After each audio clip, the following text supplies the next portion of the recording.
feelings in my heart. Say no Got me feelings. feeling butterflies ever since the start. Every time I dream, I see you alone with me. This time I ain't gon' let this one slide. Cause baby, it's you and me forever now. You and me forever now. You and me forever now. You and me forever now. EMD, you go crazy. You and me forever now. You and me forever now. You and me If forever now. it is love, why do I feel this way? Why do she stay on my mind? Girl, cause I know it's love.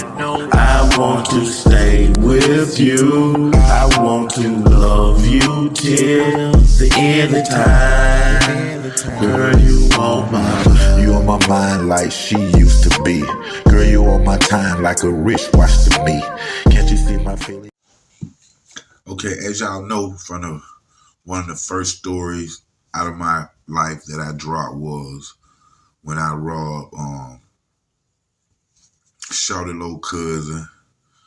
And then of course they came back and kidnapped me and beat me and put me in a trunk and things of that nature. And then in the end story, I end up burning one of them and all that. I know y'all remember that whole story. That was one of my first stories.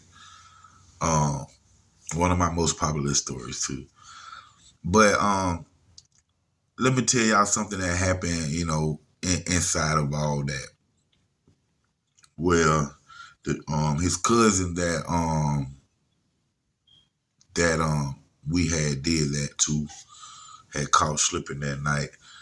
He had got into some more stuff later on in his life, you know. We had one more run in, you know what I'm saying?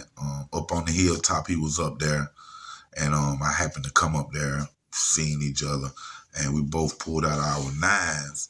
You know, we was right in front of my grandmama's house, and it was a little standoff. You know, my uncle came outside and seen it, and it really didn't, you know, pop off or nothing.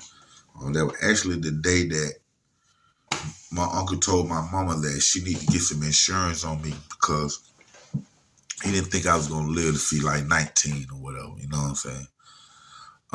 But like I said, man, Shawty little cousin ended up going down and catching a bid. For some, you know, allegations of murder and stuff, man. Free Bowleg, man. T, what's up, homie? Be home soon. I know you will. I got faith. Jehovah God got you. Keep praying, boy. You're almost there. But while he was down, man, you know, I was doing my thing. I was actually working on American Stripper DVD, and me and Video Wayne, and I end up getting a call from one of my close friends that was in prison, and he had been in there like 9 or 10 years already. So he had, you know, been around, been through the system and whatnot for a long time.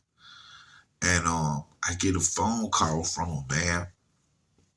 And when I, you know, the initial call, hello, once I get the call, he was just going hysterical. He was just, Tree, boy, we just beat him. But we had to beat him, boy. We had to beat him. Like, man, what are you talking about, homie? What's going on down there where you at, man? And he was like, man, he was out there on the yard or whatnot, and, you know, talking to some guys. Everybody was crowded up. And he said it was this one guy that was in the crowd down in the prison, and he was just bragging about putting me in the trunk, and, you know, how they beat me, and, you know, knocked my first, you know, my grill out my mouth, and, you know, things of that nature because of what I had did to him and stuff. And what's crazy about that is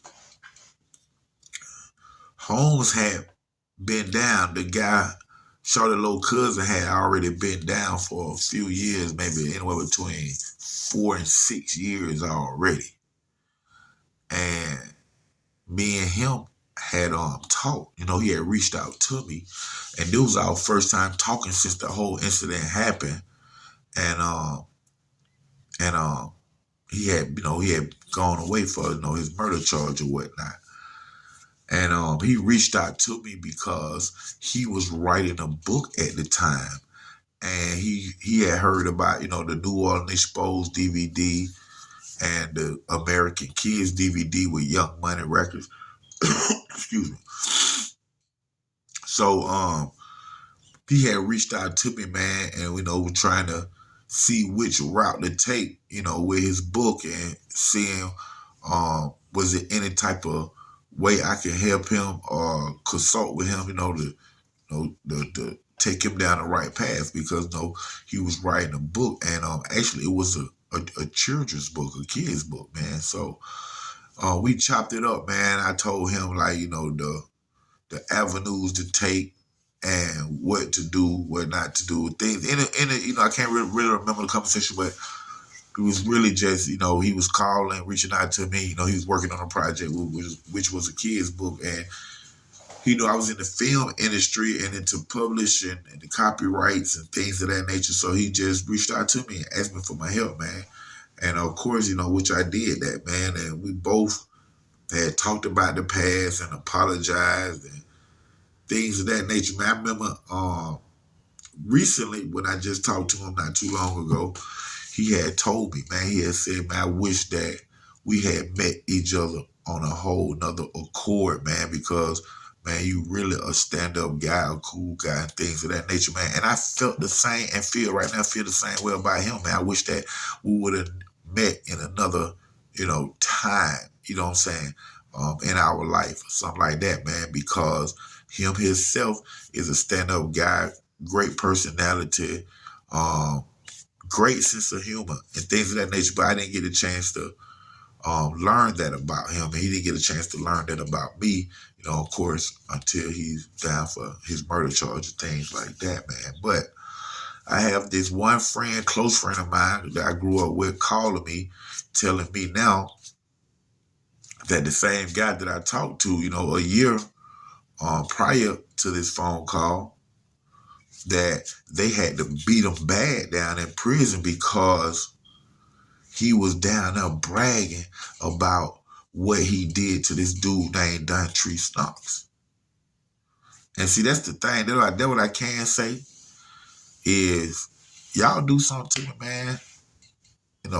If that comes, if you get that chance, man, you go to prison, man. It's gonna be, man.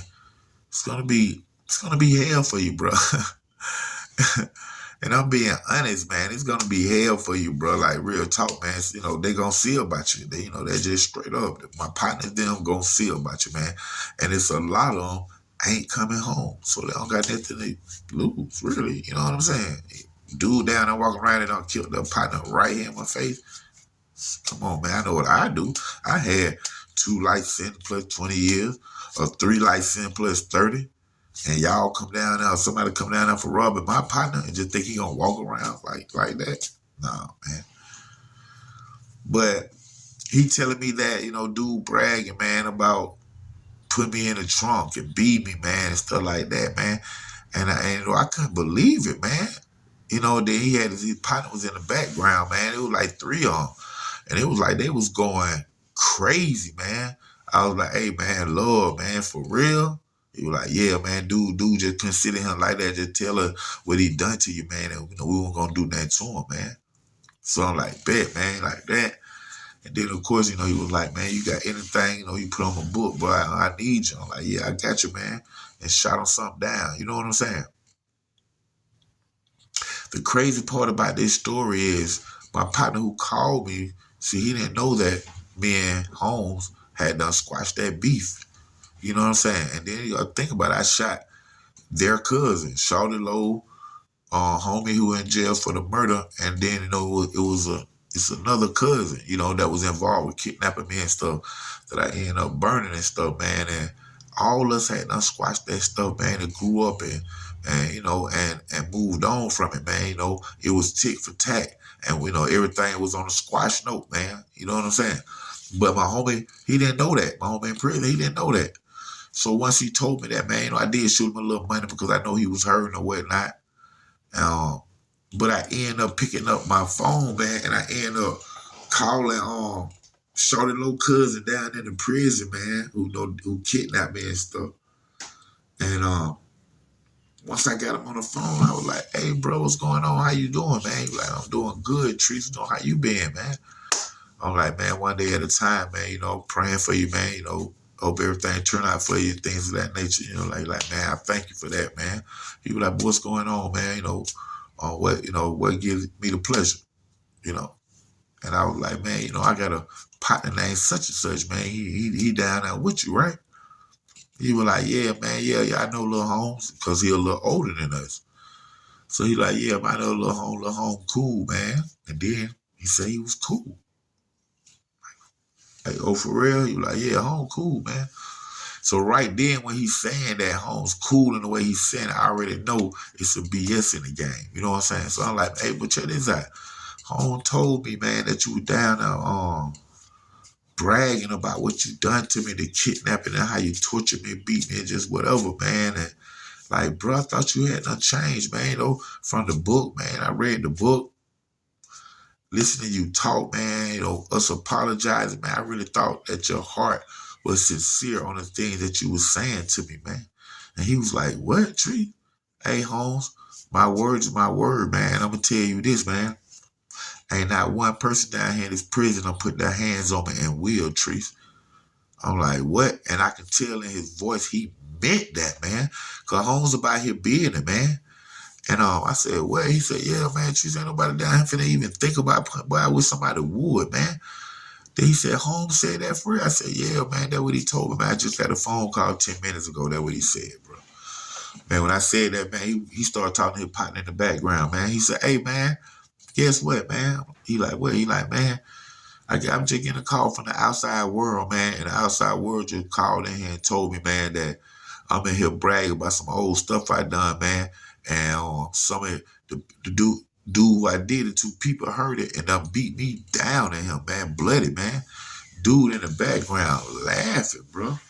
When I talk about laughing, I'm talking about hysterically laughing, bro. Like, "Nah, man, that ain't happen, man. That ain't gonna happen." Then saw the little cousin get back on the phone. Say, "Hey, Tree, man, listen, man. Home lied to you, man. He was wanting something." I said, "Oh, man, you know what?" At the end of the phone call, he did ask me to put some money on his book. He said, "Yeah, that was all about, Tree, man. Because, boy, I'm telling you, boy, anybody put their hands on me in here, they going to get penalized, man. And I mean that. I don't care who it is, officer or whatever." And I'm listening to home OG. I'm listening to OG, double OG voice, man. He ain't playing the bar, man. And what's crazy is I never said nothing to my friend about it up until now, because I know he watched the show. I love you still, homie. But, like, you didn't have to do that, man. You know, you told me you did this, made me look at Holmes a whole nother way for a quick second, because me and Holmes had already talked, man, prior to your phone call. And I already knew home heart and home mindset was on a whole different level, man. And for him to be like that and be bragging about something like that, man, you know, that was real petty and real, you know, on some childish, on some immature, old level. You know what I'm saying? And I just knew that home just didn't sound like that. And on top of it, let me tell you what home did, Charlotte Low cousin. He ended up getting his phone, took some pictures of his face, and sent them back to me, man. It wasn't one scratch on Holmes. But that how dudes will get you, man. Even your friends, man. If you in prison, they in prison. However, man, when you live in that prison life, man, your mentality come into this prison survival mode. And you don't care who you apply the pressure to or lie to, man. Because that was crazy right there, man. Crazy story, because you didn't even touch him, man. Home wasn't even bragging about it or anything, man. And you called me and told me that you whooped up Holmes for doing that, man. And most of the people that I did ask about something like that, they get them the whole story. But just asked a few people what is their opinion on why Holmes would have called me with that lie. And most everybody came up with the same reason. He needed somebody on the book. You know, he wanted to do something to make it like he did something for me. And I ended up putting somebody on the book like I did anyway. Other people said he was just trying to get ranks in my books. You know what I'm saying? With me. But at the end of the day, you lie, man. That makes your rank go down, man, no matter what, man. Thank y'all for tuning in to another great episode. That was over. It's tagged. Another great episode of Underground Source TV with your host, TV and film producer, Don Treese Knox. It's going down. College Park Project. Stand up.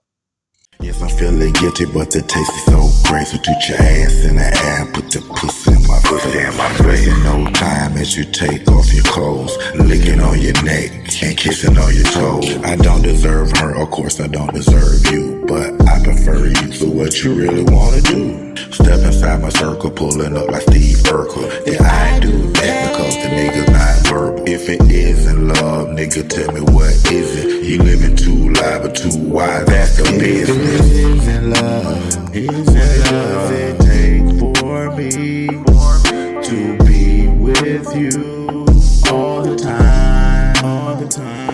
If it isn't love, why does she stay on me, on top of me?